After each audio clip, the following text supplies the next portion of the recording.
we asked to some colleague from different institutions, well, to intervene in the discussion after my presentation. So I leave the floor to you. Sorry, Sandra, for interrupting you, and thank you so much again. Okay, Mario, thanks. No problem. I apologize in advance because I have to leave around 5:15 to another meeting of another session of this global dialogue. We have a session on the journal. So, well, thanks, Mario, Andrea, and colleagues for the opportunity to briefly introduce this seminar and briefly comment the text, the Winds of Change, the SPES framework on sustainable human development. First of all, I would like to say that all efforts sustained to introduce the human and sustainable perspective into the dominant narrative of transitions, which is one of the aim I think you pursue in your work, is worthwhile, because I see I'm also working in the field of innovation, transformative innovation and transition in this area, which is becoming influential both at policy and research level. I think this area needs a strong or major emphasis on social justice. So this is a good point to bring in the human development and the capabilities approach into the transition area. I think it's a good effort, and in that way, issues related with social justice or just transition, which is another term that is discussing in this area. I think bringing the capability approach, you can make some efforts to enhance the social justice perspective. So I think your framework is an attempt to do that, and I think is really worthwhile. Going to the text, I was particularly impressed by the theoretical framework. Mainly the text you passed to me is on your theoretical framework, which I think, Mario, you are going to present later on. Yeah. And I like the idea of putting human security at the center. I think it's really interesting. It's interesting from the side of transition, but also from the perspective of human development. And I like this idea that I think you will present later on and maybe discuss better, But I like this idea of putting of understanding human security as the sum of capabilities, freedom from want, freedom from fear, and freedom to live with dignity. I think this is interesting, and I like this approach in your framework. Maybe, I don't know, but your discussion will have something to say about some statements that I think are provocative in some way. So one thing that I think can be discussed, and also we discuss in the panel, we have in Sofia, is the idea of considering nature as part of the helix. So you propose in your framework that nature will be the fifth part of the helix. So to what extent bringing this nature as part of the helix is maybe theoretically is okay, but from the practical point of view, what does it mean as part of the helix? I think this is something interesting. Another provocative statement to me is the relevance of unity. You put a lot of strength on the idea of unity. And another point for discussing, I wonder if the acknowledgement and recognition of diversity, which is central in the human development approach and the capabilities approach, can conflict with your framework and with this part of with the strong emphasis that you put on unity in your framework. This is something interesting as well.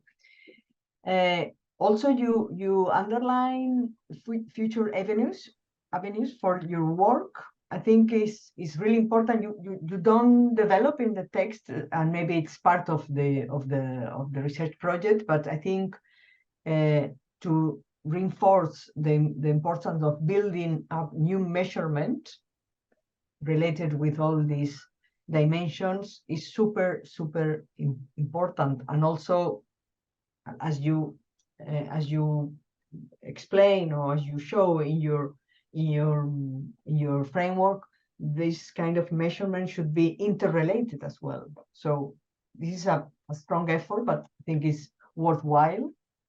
And if I say something about what the transition community is researching and is doing that can be interesting for you, I think the multi-level perspective. You mentioned at some point of the framework, no, this idea of niches, but I found particularly interesting this idea of niche, regime, and landscape. So maybe you can expand on that and see how your framework resonates with that. This is one thing. And the other thing is the idea of the socio-technical system with different dimensions. I think at the end of your framework, you mentioned the importance of rethinking governance or rethinking policy approaches. And this is one of the dimensions of a socio-technical system, but there are other dimensions that also could be addressed using your framework. Other dimensions such technology, values, industry, market, etc. So maybe if you bring to your framework this idea of socio-technical system, that can be helpful for you to rethink the practical implication of what you are proposing. So more or less, those are my ideas and my reaction reading your framework. And well, I hope you can. Now I'm waiting, looking for your introduction and your explanation of the framework in depth. Well, thank you, Sandra. Thank you very much. Obviously, I really thank you for all your observation, which I was noting in I was writing in my paper just to remind myself how to deal with these areas. And I thank you so much for indicating some aspects that I can really improve. Well, I would like to do the presentation. So thank you. And I think I should present rather than reply to you now. And just to tell that this day is organized with the presence of very important person as well, like Sandra, person that have been working for long in this area, like Romina Guarini, director of the Center on Wellbeing, Inclusion, Sustainability, and Equal Opportunity. And then from OECD, then Roberto Tapia, that is working for the Human Development Report Office, and he's in Research and Strategic Partnership Advisor for UNDP. And then we Human Development Report Office. And then Andrea Ceglia, he's Policy Assistant to the Director for Prosperity in the DG of Research and Innovation of the European Commission, which we work at with a lot. Well, I would like to start my presentation by saying, wait a moment. Okay, I share my screen. Here it is. So I hope you see my screen. Okay. So, well, first of all, can you see it and can you hear me? Good, very good. So first, this is a project that is financed by the European Union, is Horizon Europe program, and so what I am producing is not just my effort, but the effort of other scholars that with me are working. So it's a pleasure for me to present the Human Development and Capability Global Week Dialogue Week 2023, because is really an effort that you will see is very much linked to the Human Development Capability Association, since we deal with capabilities and human development as well, but we try to move further. The project is acronyms is SPES, that in Latin means hope, and the title is Sustainability, Performance, Evidence, and Scenarios. So the idea to have this frame that I'm going to present to the Commission this Friday is indeed the thought to understand then how to measure performances, how to measure what we call transition, sustainability transition. And the title is The Winds of Change, the SPES Framework on Sustainable Human Development. The idea is really to push forward what we have done so far. So sustainability performance evidence and scenario is presenting this novel integrated framework on sustainability transition. The idea is to try to build a framework that is going somehow to drive our empirical analysis and also policy making. So and policy making as well. So it's not just a question of measuring, but is really asking what to measure and how to measure, starting from a theoretical framework. And these theoretical frameworks try really to build on the sustainable human development pillars and try to push and for engaging and understanding better what are the synergies and trade-offs in these performances, not just in Europe, but also in the global South. And is a 3-year project, which obviously is built on a very specific situation where you have post-pandemic recovery, at the same time climate change. Today I was working with some colleagues that say, no, we shouldn't talk anymore about COVID. There are many other things to do research on. But if you think about the pandemic and COVID, well, it was something that just occurred. It's just a few years back. Then the climate change is something important. The war, Russia-Ukraine war. Then we have the digital transformation, and now I should add another war that is occurring nearby in the Mediterranean. So it's clearly that the objective is very important for the European Commission, and the idea is to integrate, as Sandra was saying, this transition, which is just transition, so it's also a social transition. Indeed, many of the problems are occurring for this double track, which is both environmental and social. So it's clearly that we need a new measurement framework, and we need new policies. Indeed, there are other 3 projects like SPES that are financed, and we are working together. This is really exceptional. I have run as coordinator several programs of the European Union, but this is the first where they asked us to collaborate since the beginning. So we are dialoguing in order to make this possible. So it's very hard to make changes. So we all are now working on the theoretical part. Obviously, there are some specific objectives. We want to define an appropriate measurement and analytical framework on sustainable human development and transition performance. We want to try to think how to enable an integrated policy approach towards sustainability based on co-evolution of social, environmental, and economic dimension of sustainability. So we are not just focusing on environment or in a just transition in terms really of social relation. And so there is an ambition here. And one of the ambition I'm presenting today, I know is something that is somehow very important for us, very challenging, but this is what really we want to do, and this is how we think we should build. Then we have several, as I said, scholars coming from different institutions, from Oslo Met, from Amsterdam, Bordeaux, from Belgrade, the European University Institute, the International Institute for Applied System Analysis, Turkey, Social Research Institute, Social Platform, Partnership for Economic Policy, which is an institution at the global level, the London School of Economics and Political Science, and then we have also the Italian Alliance for Sustainable Development.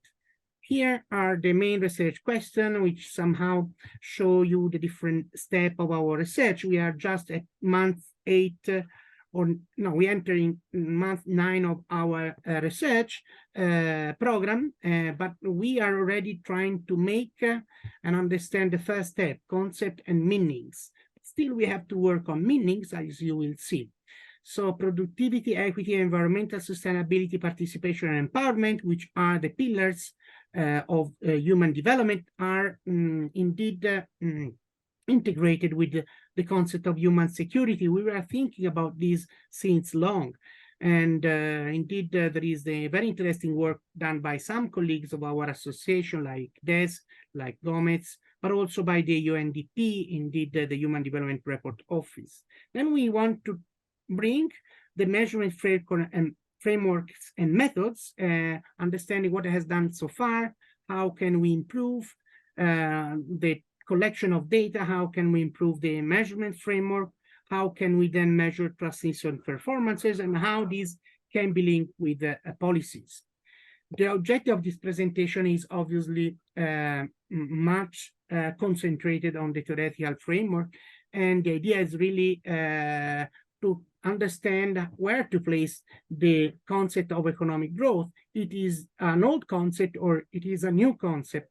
And so how can we think about it within the idea of human progress and within social and environmental boundaries, which is something that has been already discussed a lot in the debate internationally within different type of UN agencies, within OECD, within the European Union and the European Commission.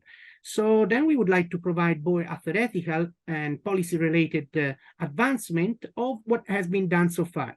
So the biggest effort that we did in this research is changing the perspective, but at the same time making possible a dialogue between different type of paradigms that go probably in the same direction, but they, with difficulties, they were able somehow to dialogue, and mainly on the sustainable development and the human and the sustainable human development paradigm, while we are trying to also to understand the processes, and so we couldn't forget about the actors that move what we call innovation, that could be social or technological, or organizational. And so we are trying to link these. So if you want to have, you know, where to get the information, go into this link. Well, now I'm going more in detail. So what is the sustainable human development vision that we are trying somehow to form with our framework? We start from the two most relevant paradigms. One is the one on sustainable human development, that is discussing the limits of growth and planetary boundaries, interconnection between the economy and the ecosystems. It is clear that this is a very important, since 1990s, even before, it's a very important paradigm that was somehow debating with the limits of growth, so with economic growth as really the driver of our future, of our progress. The progress, they say, cannot be measured by the economic development, economic growth.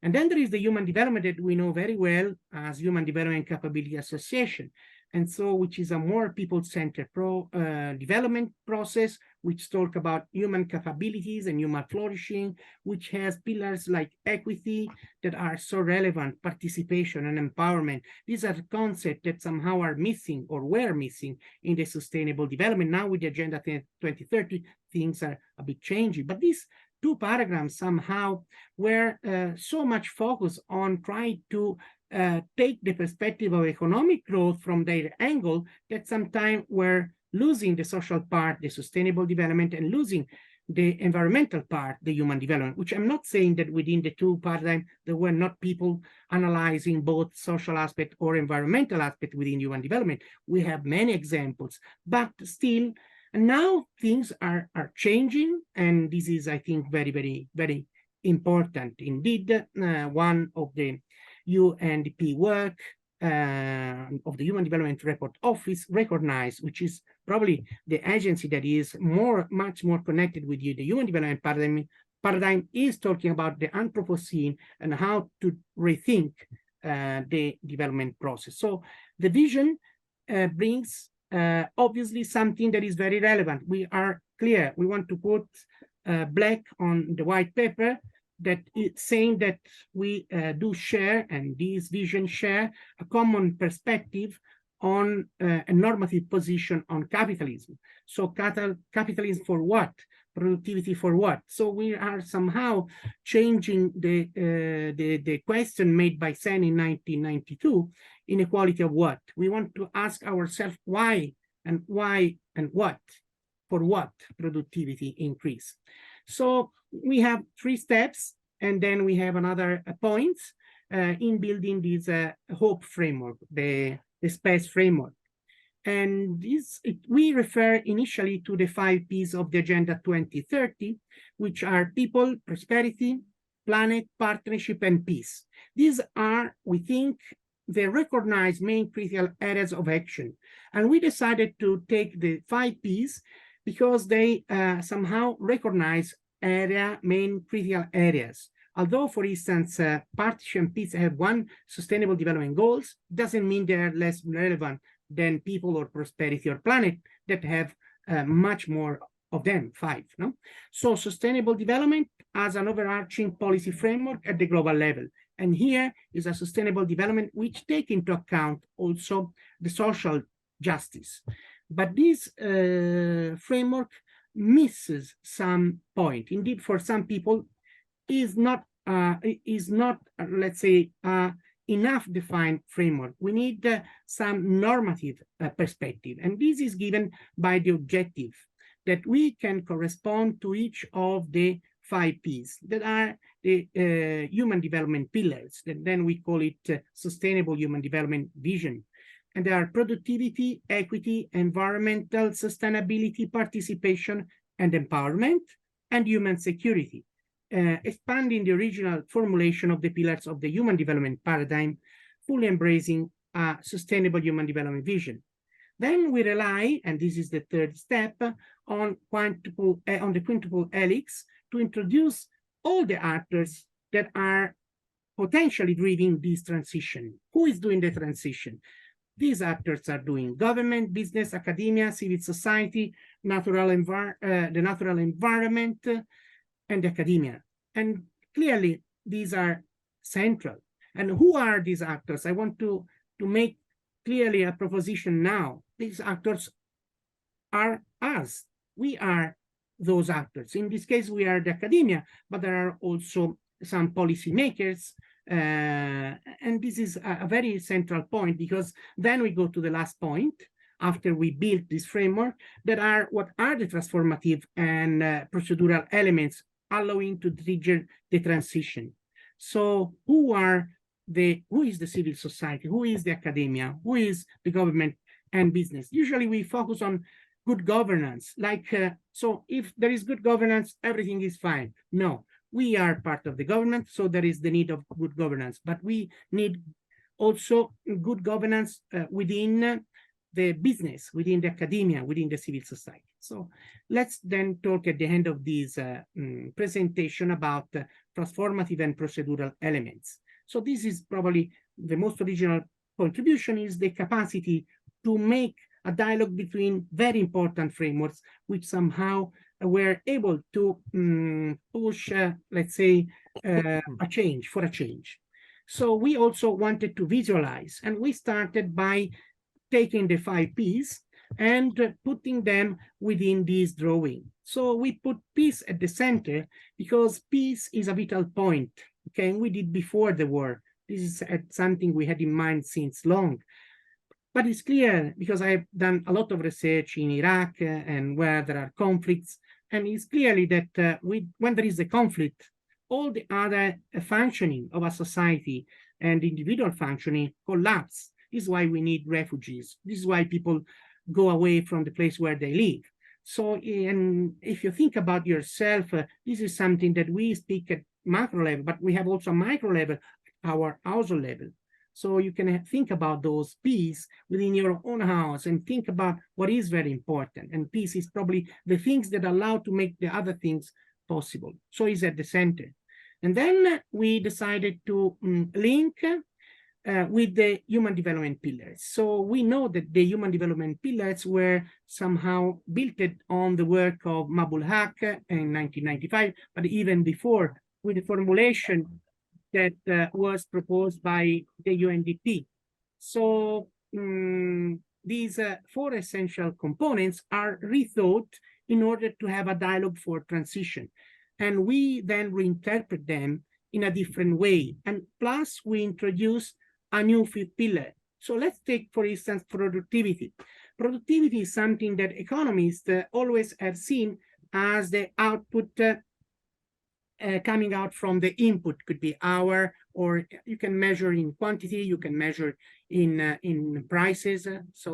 But productivity concept should be revised should be revised in taking into account what is a good productivity and what is a negative.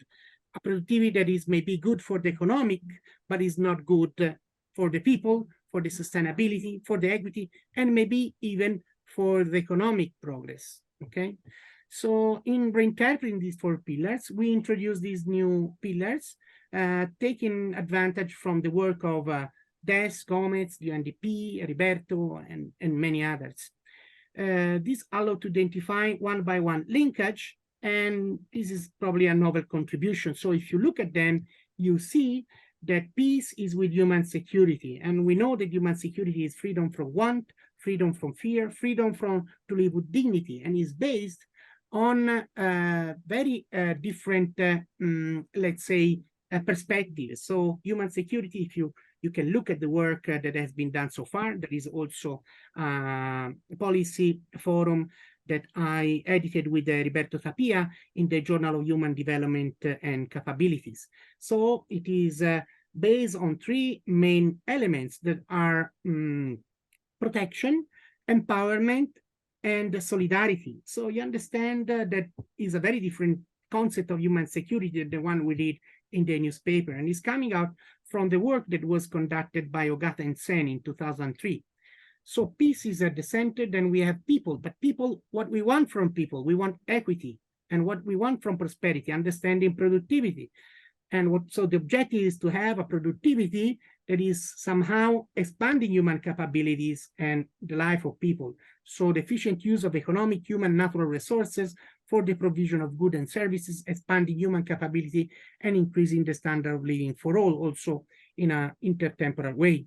Then you have participation and empowerment, and you have environmental sustainability. So in redefining the pillars, we decided to move for sustainability. Then we moved to understand how these elements can dialogue with the actors, which are the actors of the society. So we had to go and to another approach that we do know quite well, which is based on the Helix model.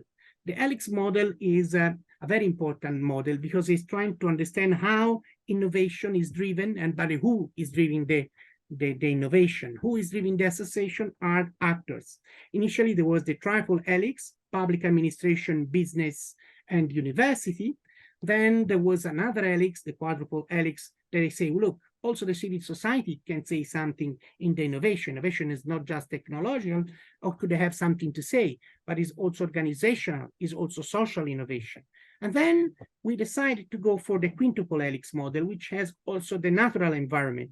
And this is probably one of the points that we believe is very important. So expanding in order to have ecologically sensible. Is the natural environment an actor?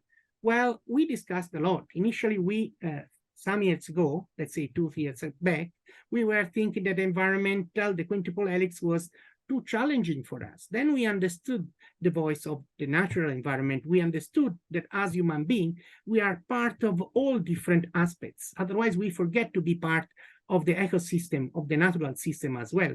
So we are in the public administration, we are businessmen, we are in the civil society, we work at the universities, and we are also part of the natural system. Indeed, if the natural system collapses, we are going to collapse as well, okay?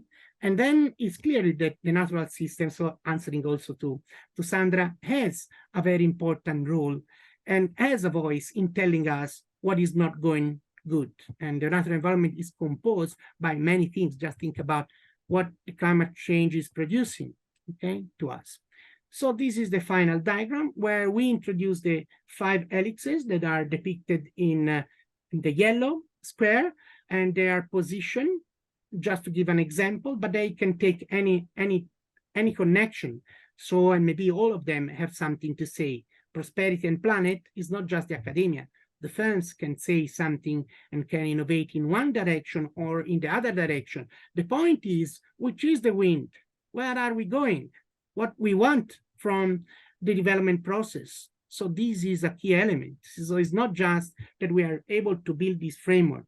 The point is, how do institutions, how do these different actors of the quintuple helix let's say, work in order to have equity, in order to have productivity, which is different productivity from the just, let's say, limited idea of productivity that you see in economics, or is respecting the planet, but is for human security. And very often we think that, just to give you an example so it's easier. So let's think about the type of energy, the energy poverty, the idea of that. And with this example, you understand that all different aspects are somehow connected to the energy issue.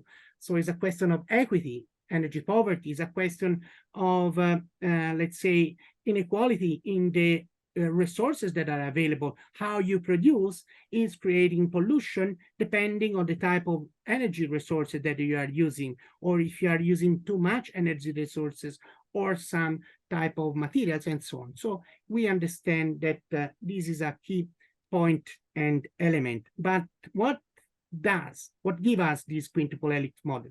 Give a dynamic role of human actors in the different area of action, and an overarching role on the natural environment. So we are part of the natural environment, but we are a small actor within the natural environment. So it's the natural environment that somehow is creating the bonding, is creating the, let's say, the limits to our activities.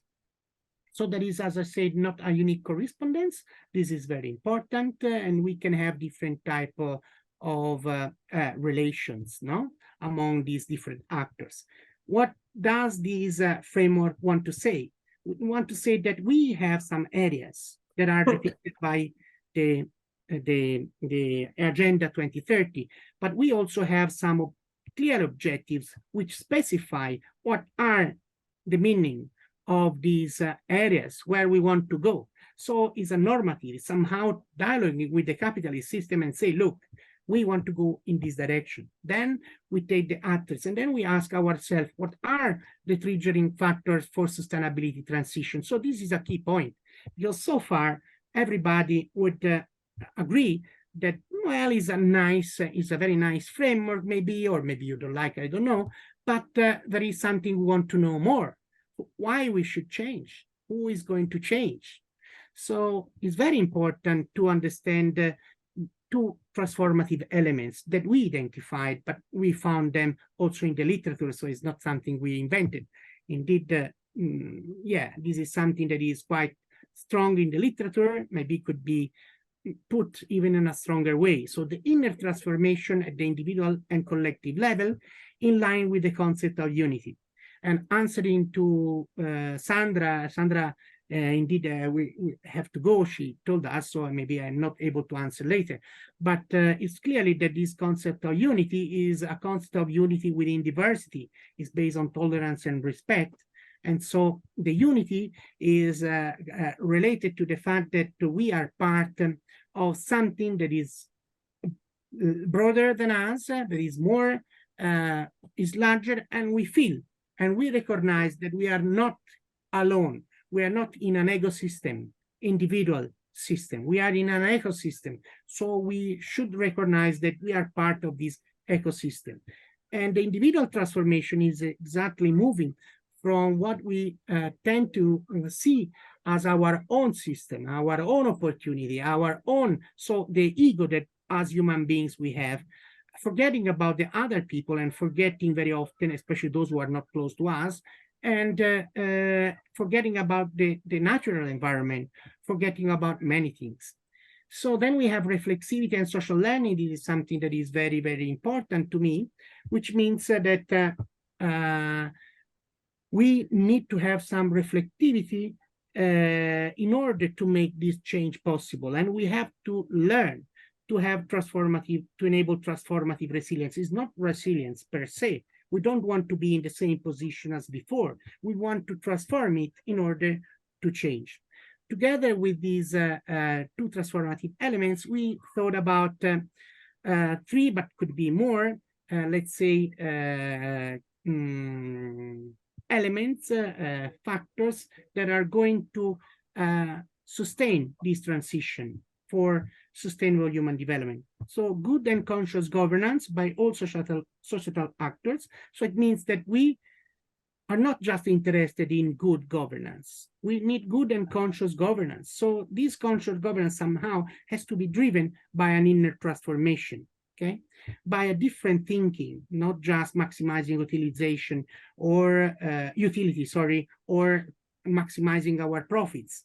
Thinking about that we are positioned in a world. Then we have transformative research and innovation for sustainable human development.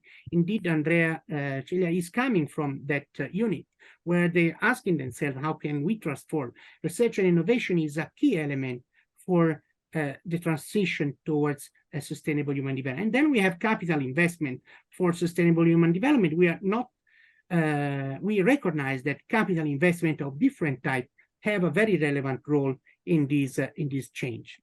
So how they are introduced into this, well, it's quite relevant to show that there are different actors. You can find them here, okay, the different actors. And then you have the pillars. So you have some means of implementation, and these means of implementation needs to have a normative position.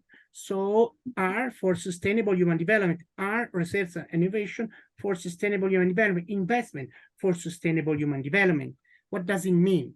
It means that they are driven by something that is connected to the idea of inner transformation towards unity and the reflexivity and social learning toward transformative resilience. You may have a very similar diagram where here, instead of inner transformation towards unity and reflexivity towards social learning and towards transformative resilience, you have maximization of your own utility and profit maximization. The actors are the same. Probably there is not natural environment here, but the results are very different. You are not going to produce sustainable human development. You have a productivity which is an increase in productivity for the sake of profit, for the sake of maximum utility. And so on. So you understand, we end up in a very different system, which is the system we are in nowadays. Well, we can go even more deeper. I don't know, probably I just finished my time, but we can go in a much more detail also about this inner transformation and unity. Indeed, these ideas came up to me while I was at the London conference of the Human Capability Association, when Wenner discussed about the concept of unity, and he explained about the unity to be part of something larger, unity with each other. So let's say making things together, be tolerant, be not just tolerant, be sympathetic for the other people, and for sympathetic also for ourselves, no? And then the point is to move from an ecosystem to an ecosystem awareness. When you see entrepreneurs that decide to produce without polluting, without exploiting the people, there are people that they are entrepreneurs that are also called sustainable entrepreneurs before they were called social entrepreneurs and so on. But the point is they decided to move in that direction. And why they decided to move in that direction? It's true that there is a lot of greenwashing, but those who did, let's say, from really deep, for deep reason, they changed their vision. So they are part of an ecosystem rather than an ecosystem. And this idea of ecosystem to ecosystem is also important for us as researchers. We very often do research for ourselves to make career, or we do in one direction that is making things that are somehow satisfying the ecosystem. So utility maximization, so maximization of profit is not anything wrong. But if this goes against the ecosystem, this is clearly a problem. Then this inner dimension is individual, but it has to be also collective. So to understand the dynamic complexities of transition, well, we need a system that is able to reimagine the desired future and how to get there. So we need to reflect endogenously. This is why reflexivity is central. It's central at the individual level, it's central at community level. As Sandra was saying, there is a multi-level point of view that we should not forget. And then endogenously reflect, and reflexivity means also the relevance of learning, that if an ecosystem stops learning, understanding, and participating, is a system that is probably going to die, okay? And then we have the means of implementation, as I said, that are, and then we are at the end of the presentation. So the idea of conscious governance, we added the idea of conscious governance because it's considered the capacity to imagine a new feasible path of local development and the ability to organize a consensus between the various local actors. So it brings empowerment and participation as part of the process. Then we think that research and innovation is central, and this centrality is given by the power of research and innovation in the transformative and responsible perspective towards sustainable human development. Through research and innovation, we change the way we organize our society, and so is innovation which is social. Or we have technological innovation that can help us, if we do understand fully, towards this potential transition. Then we have different forms of capital, and we need all of them in order to make this passage. So we have to understand again how natural capital can help, how human capital can help, how rethink built and physical capital, which is helping us in the transition, how economic and financial and even social capital, including spiritual capital, can contribute to this important change. Okay, we are at the end. So I just recall the final, the novelty of this framework, and then I'm ready to listen to Romina, to Heriberto, and to Andrea. And so the first effort was to reconcile. This was coming from the overall team of SPES, where when there was the first meeting, the people said that we could not forget about the Agenda 2030, which has been a big effort. And this was clearly also at several meetings I went to the European Commission. Then using the human development is central. Otherwise, if we concentrate too much on the sustainable in terms of environment and natural, we forget about that we are part of it. And we are human beings that are part of it. So the equity and the social transition, the just transition is so relevant. So it is a framework that is theoretically grounded, but also policy-oriented. So having the 5 pillars and including the human security is another novelty. And this is coming thanks to the interaction with UNDP and coming with the interaction within the association of the human security thematic group. And then making the framework more dynamic, thanks to asking us what actors should do and why the actors should behave differently. How can we change not just the narrative, but the deep behavior of the different type of actors. And this helps us also to make our framework more transformative through the idea of inner dimension of unity and the idea of reflexivity and learning. So I finish. I know it has been a long presentation for a webinar, but I think I wanted to cover, although I couldn't cover all the points. So thank you very much.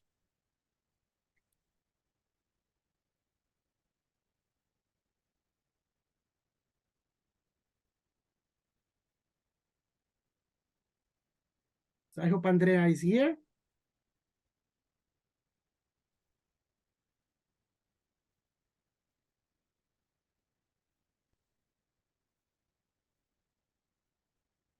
So you were able to hear what I said so far? I hope so. Andrea, are you here? Let's see if he wrote me. Federico, do you know anything about?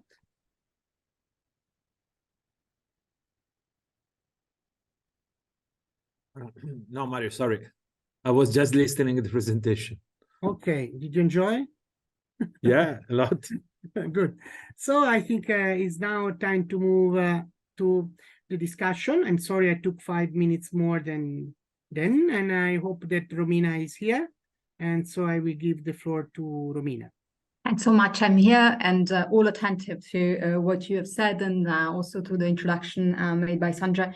And I start by apologizing because I need to leave in 10 minutes, so I'm not sure I will be able to stay until the end of the discussions. Very sorry about that. It's been a crazy day.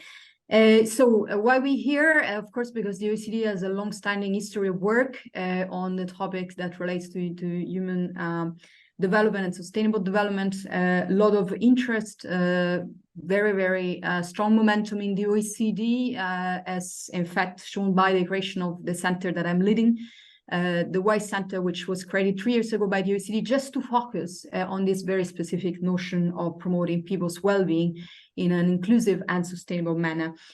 We think that this is an agenda that is growing day by day. There is a lot of demand, so I'm just sharing this news, but I'm sure you're all experts and of the topic, so you know that. So I think the effort that has been done by this consortium is very, very welcome, very, very needed and useful.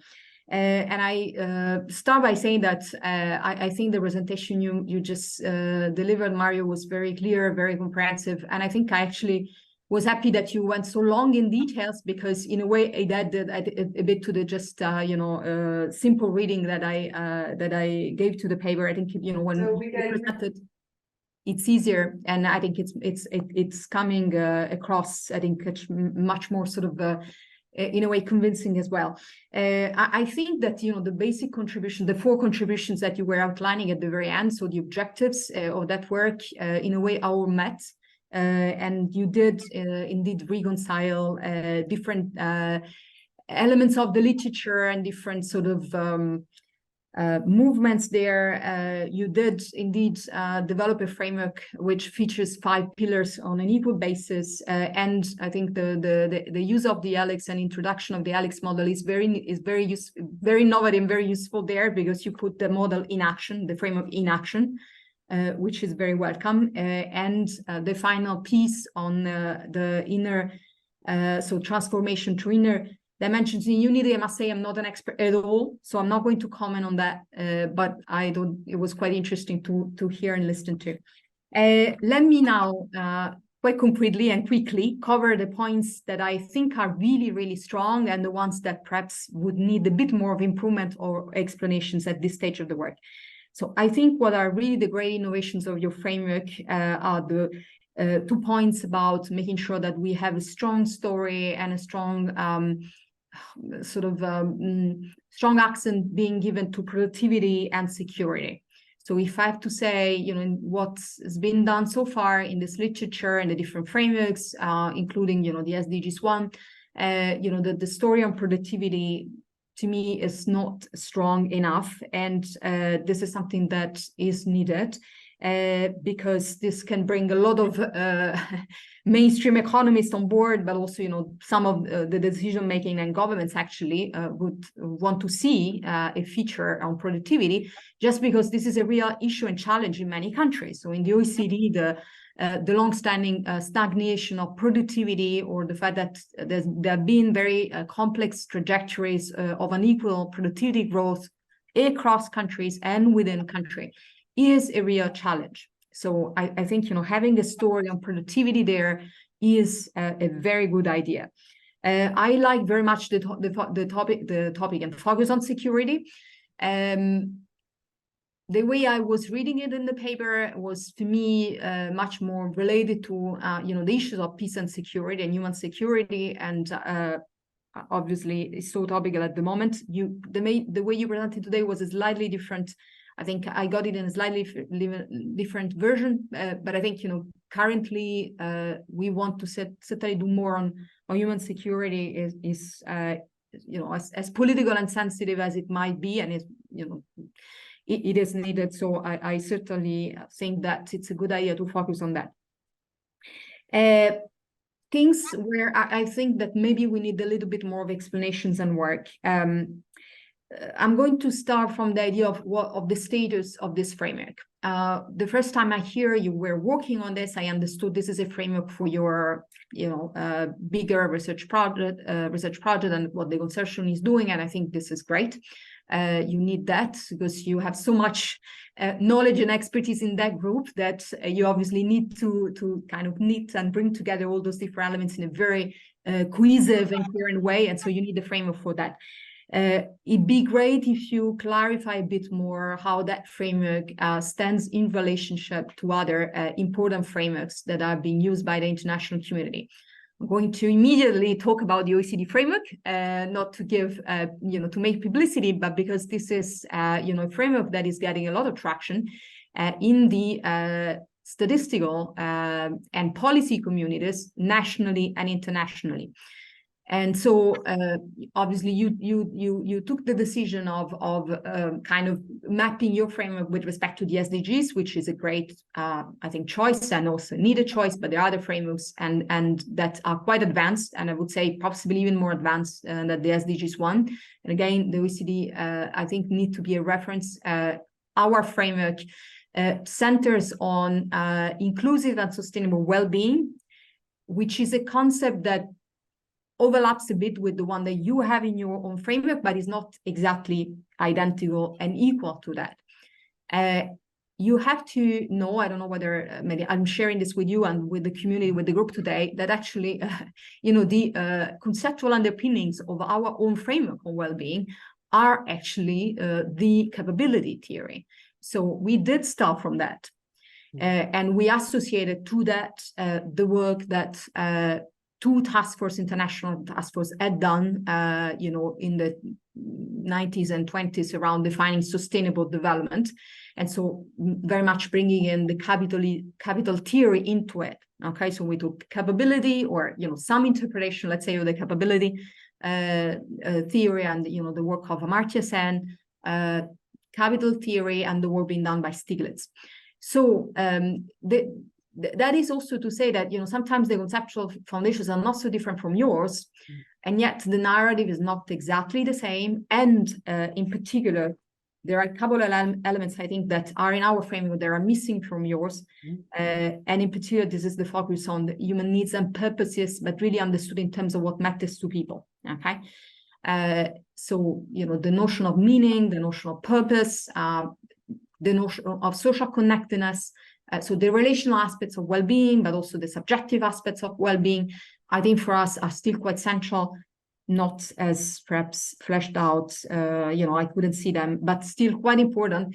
And not just from a value perspective. I think they're important also from a behavioral perspective. If you want to understand, how people behave and why they behave the way they behave, I think you have to really take the well-being perspective a little bit more seriously and more closely.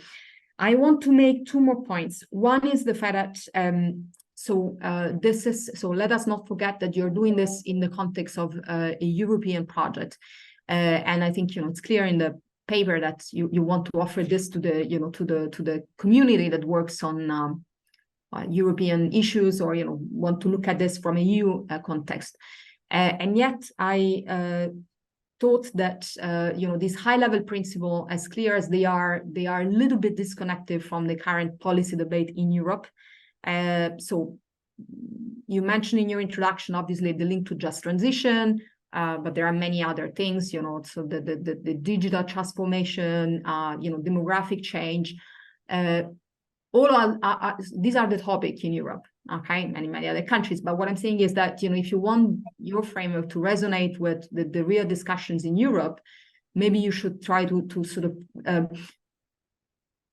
think through through these 5 high-level principles again in a way that is very, very telling or possibly telling about the way Europe is trying to tackle those challenges. Brings me to another point, which is the fact that at the end of the paper, you're talking about, a policy and statistical framework or implications, let's say, in terms of policy statistics, which I think is, to some extent a good idea, but also on the other hand, I'm not sure it's such a good idea. The reason I'm saying this is because there again, I mean, in terms of statistical frameworks, there is a lot there. So it's a very crowded space. And this is a space that had been conquered by statisticians for very good reasons. And it's taken them 15 years of work at the very least to develop, that big infrastructure on measuring related topics. The policy framework is possibly a little bit more underdeveloped, but there are also interesting,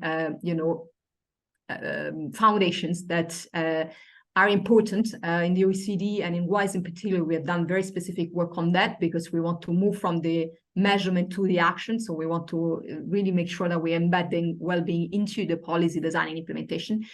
But this is essentially to say that you can't do too many things. Maybe you just focus on the theoretical framework, and you don't necessarily expand this with the policy and statistical spin-offs, because I think others are doing it. So there is a question of avoiding duplication, but also because just again, people are working on this for many years.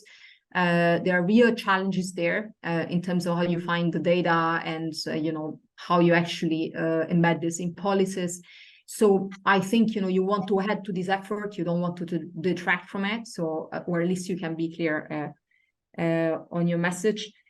Yes. So I think I'll leave it here. Overall, I think it's a great piece of work, and we obviously stand ready, to continue talking to you in a way that you can perhaps better positioning and refining it with respect to the various other initiatives. Thank you.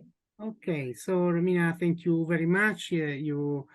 Obviously we had the dialogue even before today, and we had the chance to speak and to somehow collaborate in the sense of sharing ideas. So I really learned a lot from OECD.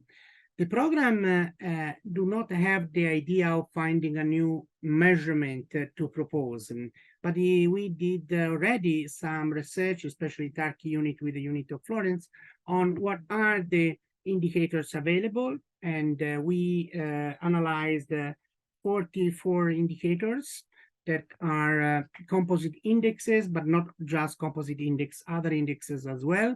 Then we selected among them 15, and then on these 15 we did some analysis, and now we are focusing on 5 that are more close to this framework. So then we did a lot of research in European. This is why you don't find in the first deliverable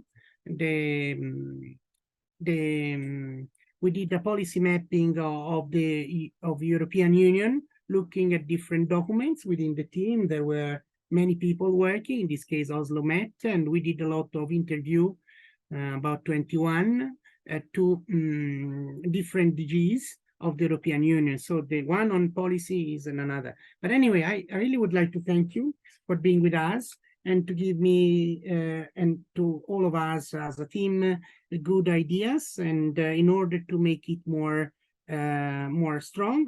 Now we will go in deep in the next phases on those definition of productivity, about the pillars that I mentioned, and how we could measure them from a different perspective. Okay, so we acknowledge that there is a lot already that has been done, and we do work with the other projects as well in the same horizon, in the same task altogether.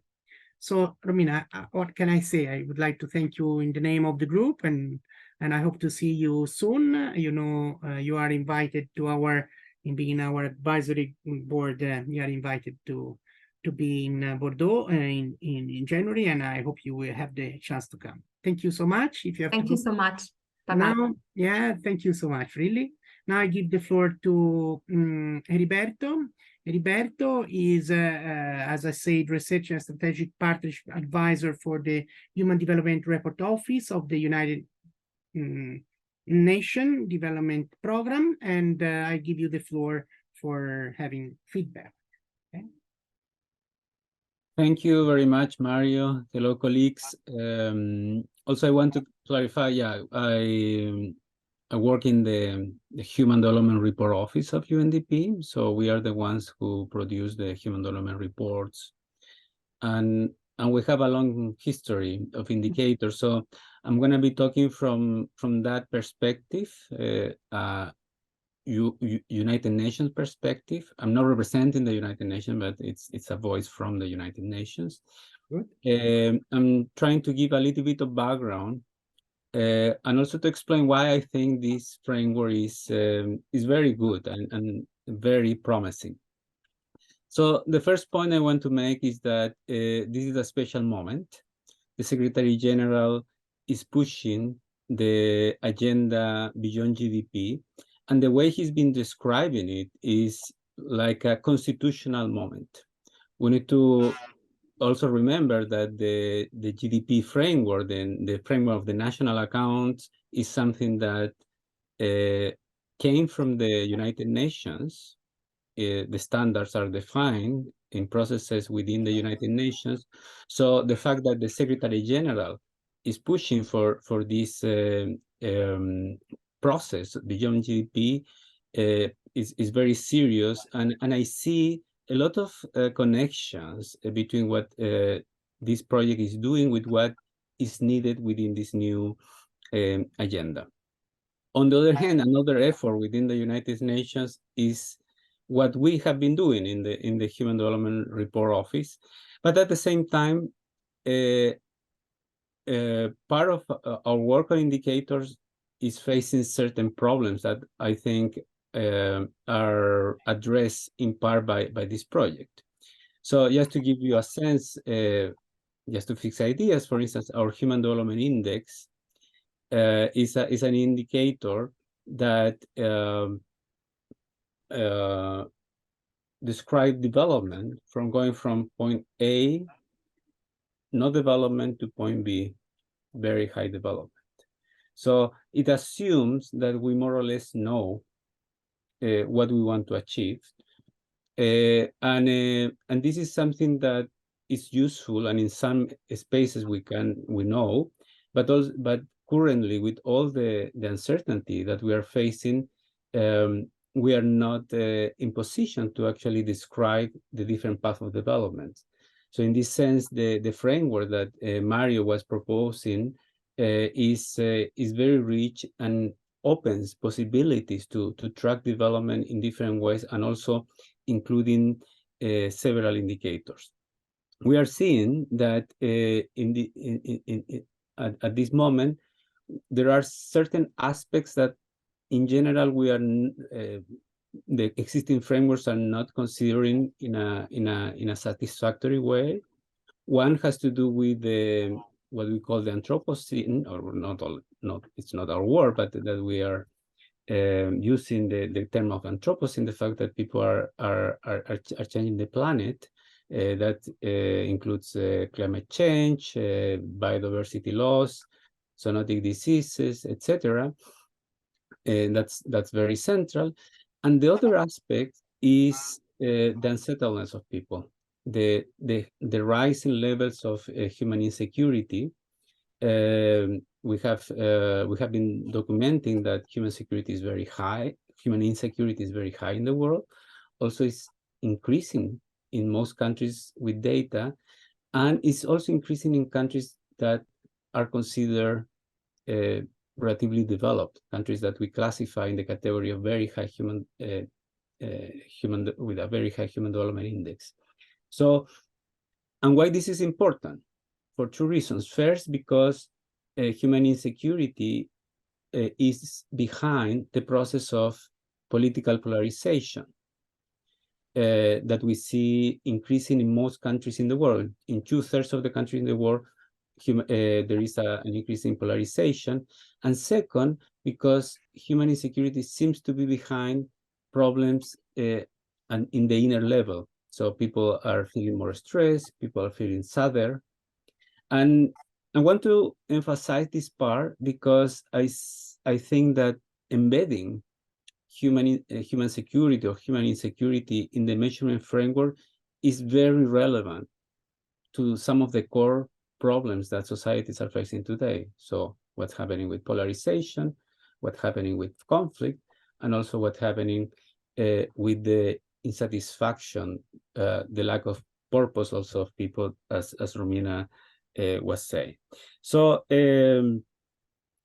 so this is, I think, a very good thing. And so to summarize, I see some of the strong features of this framework is first, it is connected with the SDGs. This is very important because there is a lot of effort already in every country to try to populate the framework of the SDGs. So it's important not to propose something very different, to propose something that is aligned with the current agenda. Second, is connected with the Beyond GDP agenda, so it gives us some ideas that could be useful in the discussion for the Beyond GDP agenda. We will have the Summit of the Future next year, so maybe some of these documents could be an input for that conversation. 3, this framework is connected to some of the discussions of today and for tomorrow, related to Anthropocene, related to human security and insecurity. And 4th, I really like the fact that it is rooted in normative principles. That is something that often it's absent of other measurement framework. So again, coming back to human security, human security is very connected, even with the preamble of the Universal Declaration of Human Rights. So it's something that it's very powerful. In terms of what's next, I think it would be important to know more about the indicators, to try to do a good job selecting good indicators. Hopefully, these new indicators also open room for some innovations in some aspects of our societies that are changing. I fully agree with Romina. The issue of new technologies is hopefully something that we can capture here, and also in the way we are measuring. So hopefully this framework can help us to search for indicators that we can produce using a new generation of technologies. So I'm going to stop here, but I just want to congratulate Mario and the team, because I think this is very refreshing and very relevant for the conversations that are happening right now within the UN. Over to you, Mario. Okay. So thank you so much, Roberto, for your kind words. You know very much that the work we did is very much linked to what the Human Development Report Office has done for years, is just trying to think and renovate, is something that we were working also together. And in the last, let's say, conference, I would say the one in Brussels, about the beyond economic growth, Pedro was showing already some direction that are very close to the one we took. So there is really a big dialogue with, I think, the UNDP, and there are big possibilities, I think, to improve our, our dialogue, like we will do with obviously with the other members. So thank you for also to have expressed the idea of looking forward to understand what are the indicators. We will keep you updated, obviously, as everyone. Okay, thank you, Roberto. I would like to ask to Andrea Ceglia, Policy Assistant to the Director for Prosperity in DG, on Research and Innovation of the European Commission. Well, this DG has done a lot of effort with Peter Droll, who is the director, in trying to push for understanding better transition. So I leave the floor to you. Thank you. Thank you, Mario. Yes, I will just follow my predecessors, Roberto and Romina, complimenting with you. I think it was a very good work, what I read, and what I was presented today. This work is really the right initiative at the right time, I would say. I mean, we are working on, we're discussing a topic that is at the center of the political debate. Roberto just said it, the UN Secretary General speaking about constitutional moments when talking about beyond GDP.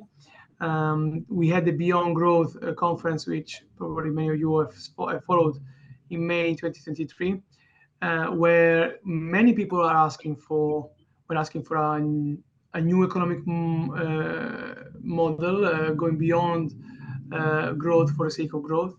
And we have, been presented with this paper with a long-standing literature.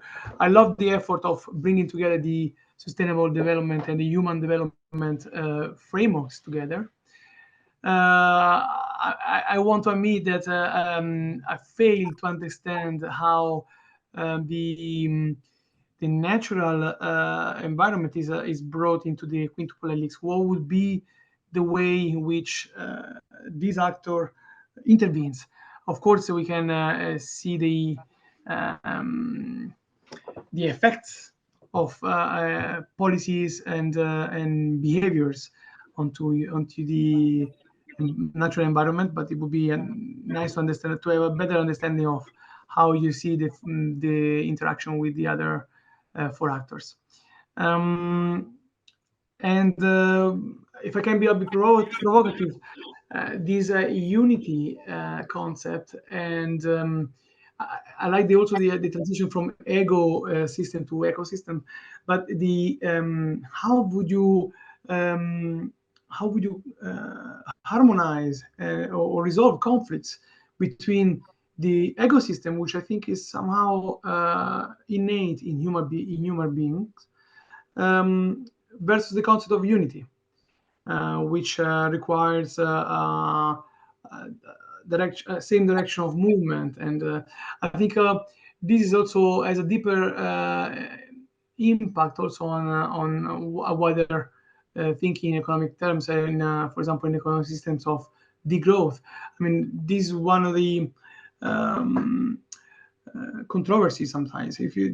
Some economists say that if we go for a degrowth model, then there will not be enough for everybody, of course, and this will require to reduce our consumption patterns and so on, and our behaviors, our behaviors that we are accustomed to. So this will require, implies that not everybody will be happy with this, and it will break the unity that we are seeking. So, okay, these are just some scattered ideas. I want to say that the EU is also very strongly committed. Of course, as you said, in terms of R&I, we are working on transitions, but in general, I think this commission, von der Leyen's commission, has done a lot in this direction. Since the beginning of her term, she has promised that she would have used the SDG goals in the European semester, and this has happened. Now, country reports that are published every semester, actually, for the European semester, they are underpinning the SDG evolution, and we are monitoring the effect. What is true is that then the headlines, the media headlines, are boiled down to the GDP. Despite we can say that there was progress in gender equality, reducing poverty, employment rate, at the end of the day, the news pick up the GDP growth or degrowth, and then speak about recession and so on. Beyond that, of course, we have an economic model, a prevalent economic model in the EU, which is the Green Deal, which has the objective of not only making Europe grow, but grow in a sustainable way and in a fair way. And this indeed is coupled with the social pillar, the EU pillar of social rights, with social targets.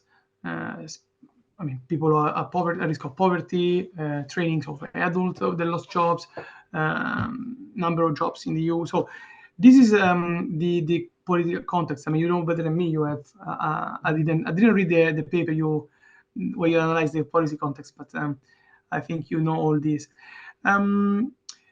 So I think this paper is very useful. It can give a direction, as once clarify on those few questions that I had. It can really contribute to the next cycle of the European Commission. We are moving in this new era post von der Leyen, probably, and or at least could be, and economy will be at the center, of course, of the new Commission again. And maybe the last thing I want to say, that Romina said that you should avoid duplications. I think on that she's right. But the portfolio approach that we are now fostering more and more in the Commission, the one you praised at the beginning, should really help you doing that. You are partnering with the other 3 projects in your cluster, and this is very good. I think we are doing this kind of approach more widespreadly in Horizon Europe, and so I think this will help you to avoid doing the same efforts of parallel projects. Okay, thank you very much, and I'm looking forward for the debate. So thank you very much, Andrea. Thank you for being with us and for your observation. And indeed, some observation obviously were quite important. You know, we have other, let's say, 30 months to work on this project, and we will have the chance to speak. Soon we will be at the European Commission with you, and not just with you, with other DGs, in order to debate about the progress of our work, and not just also the other projects and other people that are expert on this issue. So thank you, and thank you also for challenging us with some points like the one on environment. Clearly, there are some limits to the fact that nature is an actor, but we believe that is an actor as well, is an actor that we do not listen sufficiently, okay, especially considering climate change and what climate change means. We think about what climate change means for humans in terms of increasing the sea level, in terms of agricultural yield and so on. But in reality, it is a question also of the nature intended as not just the and then we know what the nature can give us in terms of reducing, for instance, the hot islands that we have in towns or other things that are creating a lot of problems. So it's true that is a very important and challenging point, putting environment, but if you don't put the nature within the system, we tend again to tell ourselves how good we are rather than rethinking how we could be. And then there is this concept of unity, which is not easy. I'm not saying what we said is easy. Indeed, it is not easy at all. But there are good examples here. There are good examples that show that good ideas continues. It's not just a question of competition. It's not just a question of resources. It's not just a question of talking about the growth. It's talking about the quality of growth that matters, which is something that the European Union, European Commission knows very well. The UNDP has done work since 1990s about the fact that we should understand what type of growth is, let's say, responsive to the an inclusive and sustainable society and so on. And then obviously the concept of unity is very deep and is coming from an inner transformation and a collective transformation, which can take a lot of time. And not everybody is going to follow this direction. But if we change the narrative, and if, as Romina saying, Roberto was repeating, we think more about relational goods and relational things, then we understand that our well-being is very much linked to those immaterial aspects that are based on relationship, and the quality of relationship is very important. So the question of Roberto was saying about stress, the people are very suffering about human security, about peace, about their stress, they are depressed. Well, this is due to the fact that we give different concept of human, of security. And probably is also wrong the way we do communicate about it and so on. So, I mean, there is a lot of things to do. I'm not saying it looks sometimes naive for some aspect, but it's the opposite. It's so deep that it's not naive at all, our idea of transforming. Because if you don't transform the collectivity, if you don't change the narrative, you can see from many examples in many areas of the world that things change if people change the way they talk and realize about themselves, what they are, what they want. There are very important things. For instance, there are towns and big towns, metropolis, that were considered the most dangerous, the most negative, but if you are able to change the narrative, and you change the narrative, is many people is narrating the same change of the history, understand? So anyway, these are very important points, and we will go in deeper in the analysis. We need really to work a lot. Just think about the fact that we are now going to work in deep about the different pillars of the sustainable human development, including human security, in order to understand them fully, to understand what means transition in terms of productivity, in terms of equity, in terms of environment, in terms of participation, in terms of human security, and then understand how to measure them. We don't want to reinvent anything. Indeed, we built it on different paradigms that were already there. The same it will be with the measurement. Indeed, the most important indicators are the one we will propose. Although there is a task force that is working fully on how to think to collect data. Can we use the digital transformation that we had, digital transition, as an opportunity to measure something that so far we didn't?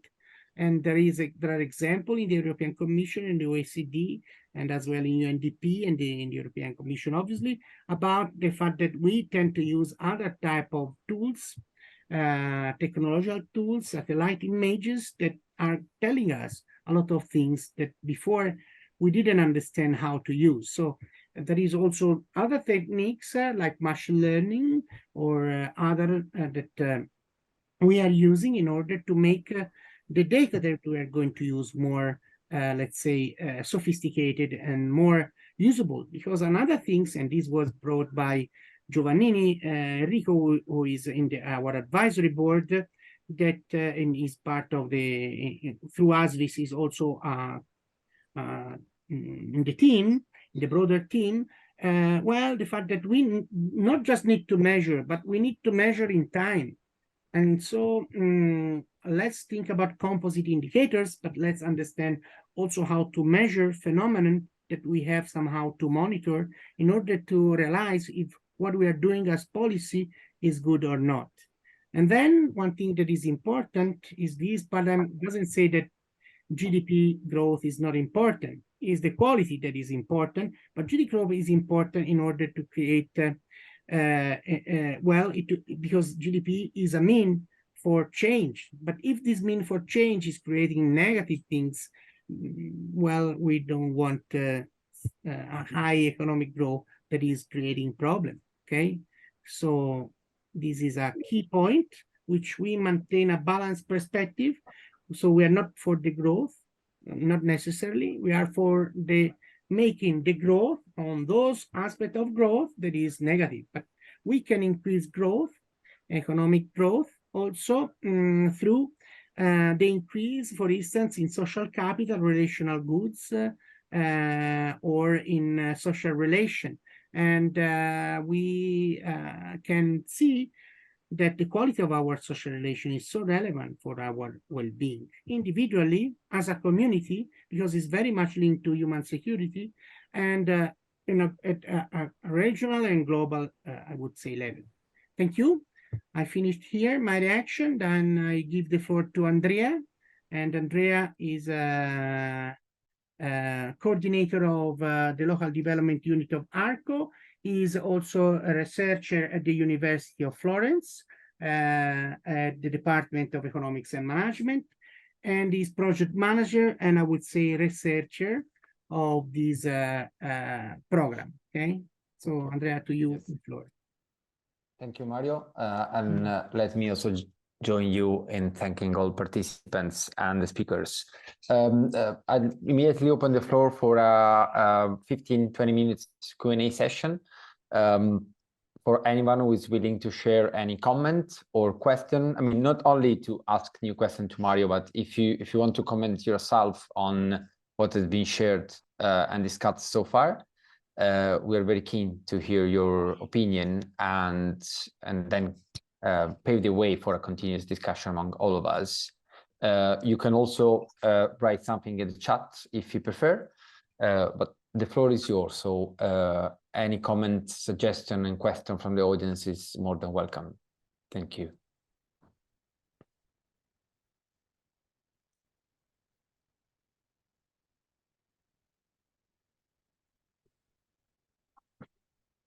I know that after 1 hour and a half is quite tight to keep discussing.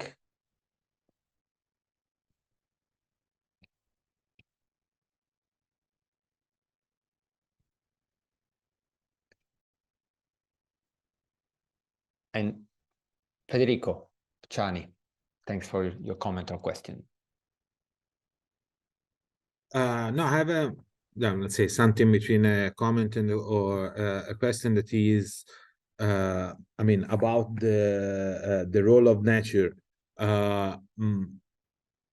Basically, before Mario was saying that if the let's say if the environment, if the nature collapse, everyone will collapse.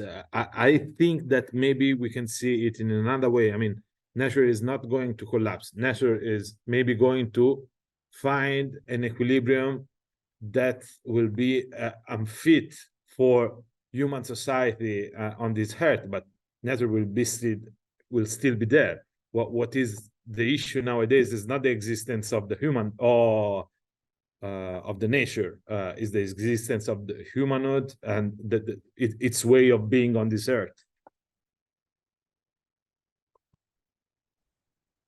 Thank you, Federico. Thank you. Yeah, Just Mario. a reaction. I think that you're right. Is exactly what I would like to point. I was not strong enough. Probably we don't want to hear the nature that is telling us something, but there are many things that the nature is telling us.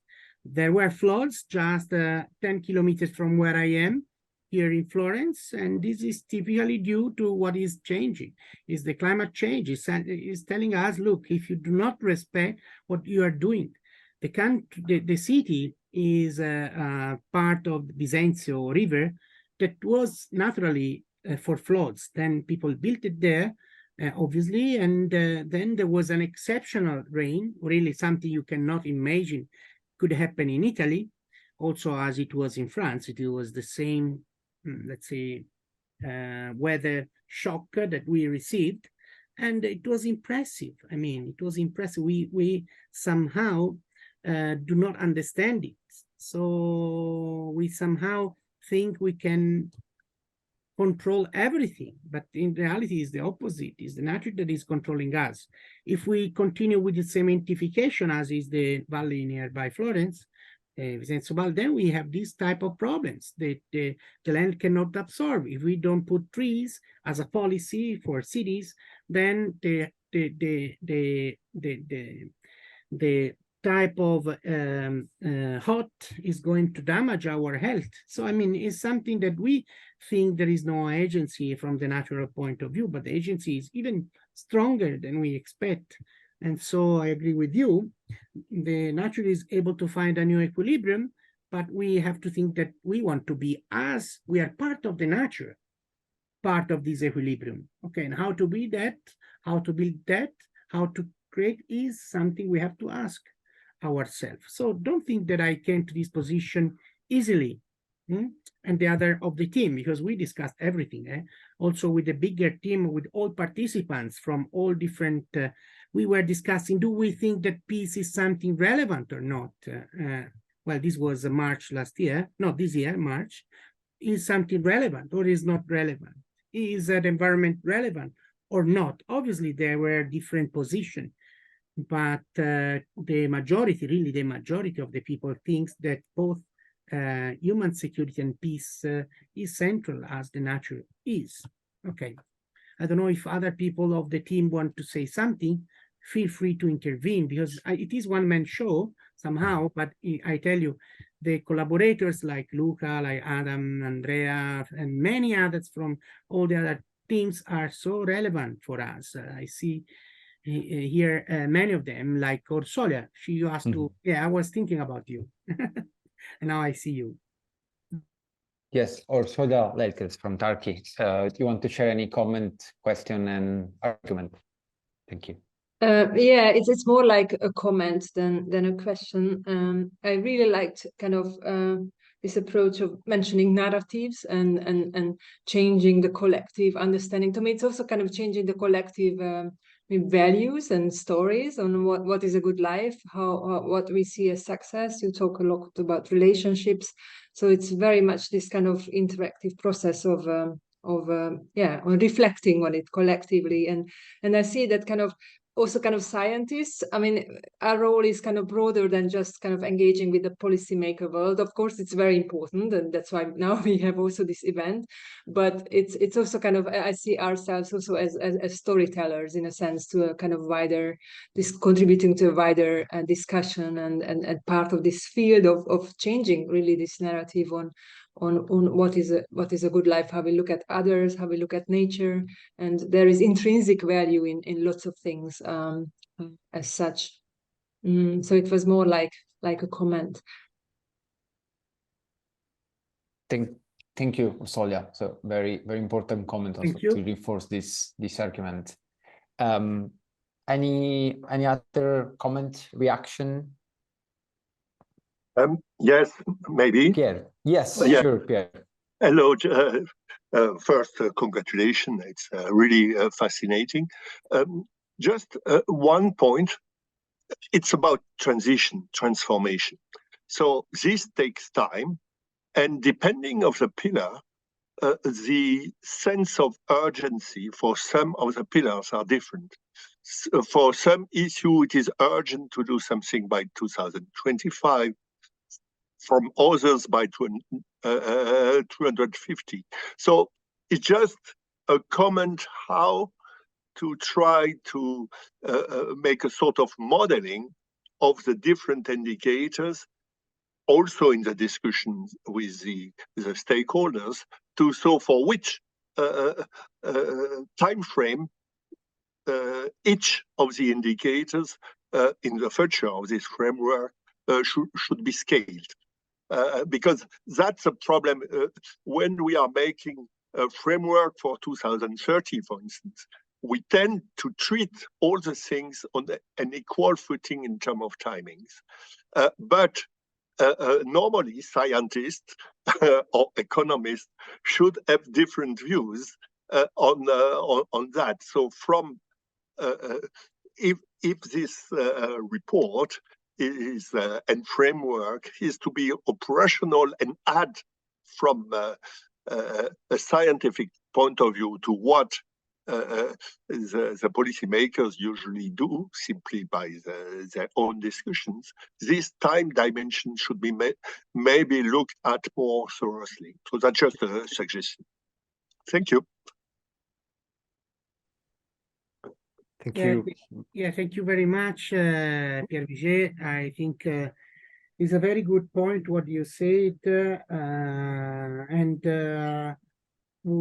it will be an effort for us to try to understand better the different relevance, the timing, also where to intervene in order by prioritizing as well. So we have in one of the work packages the idea of scenarios and how to understand exactly where to intervene first. Then these questions are very much interrelated, and there could be the risk of making some effort in one time, which then we do not understand that they may produce, let's say, a negative effect in the future for instance, for the environment. So we do change something in terms of energy, and then we realize that the new direction we have taken to produce energy is really not the one we are that can solve the long-term issues on other aspects. So the interrelation and the timing is a key point. We are far away, I think, as a group, but not far away. Let's say we need to work a lot, honestly, on this side. And thank you for this very punctual and very important observation. Yeah, and I agree, and I mean this is a crucial point also for our project and our sister project. So I think we should really take this seriously and try to find a solution together with the other sister projects funded by Horizon Europe on the same call. So thank you, Pierre. It's time. There is time for another couple of questions or comments, suggestions also, and as just done by Pierre.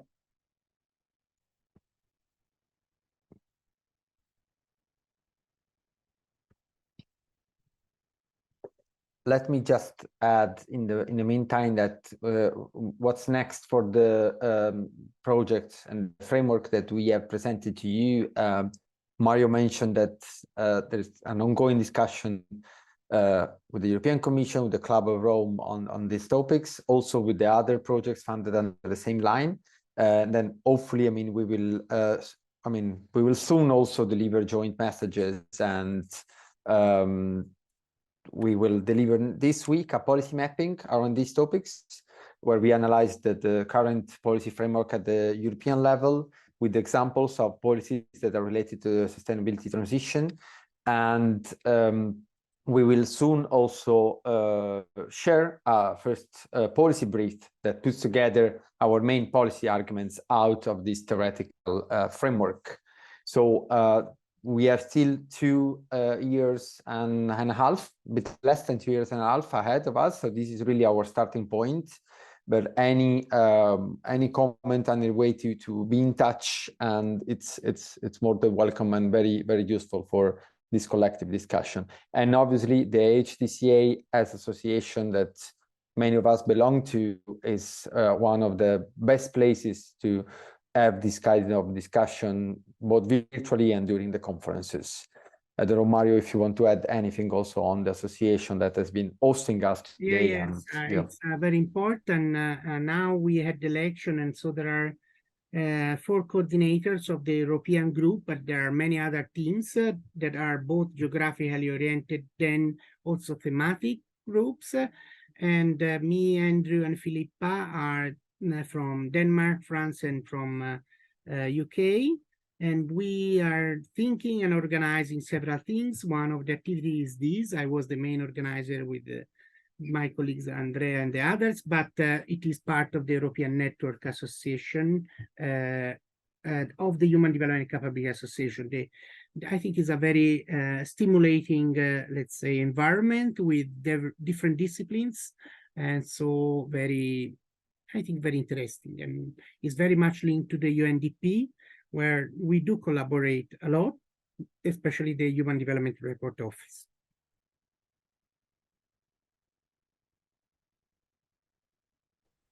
Perfect. Thank you very much, Mario. Let me share with you in the chat also the direct link to the full document presented by Mario, and then which is obviously on the website of the SPES project. I think if there is no other question, I guess we can close. And again, thanks on my side for your time, 1 hour and 45 minutes listening to us and discussing with us. We know it's a lot, but we really appreciate it. And unless there is any comment by someone from the HDCA, Mario, I leave it to you to close it with the final words. Andrea, I wish to thank all of you, and Sandra Boni, she left. I wish to thank Romina, Heriberto, and Andrea Sceglia, and you obviously for moderating the final part. It has been a pleasure for me to have the opportunity to present our research, and I hope you will be part of the next opportunity to meet. And I really wish to thank you for all the time you dedicated to us. And I saw very important people that we are in the advisory board, or they were let's say linked to us. So it has been, I think, a very successful session, and I would like to thank really everybody for being with us. Thank you again, and have a good evening or rest of the day, depending on where you are.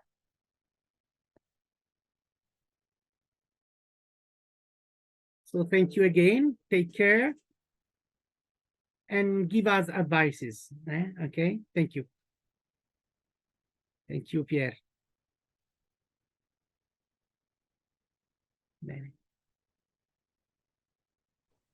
I guess Carmen is going to close the session.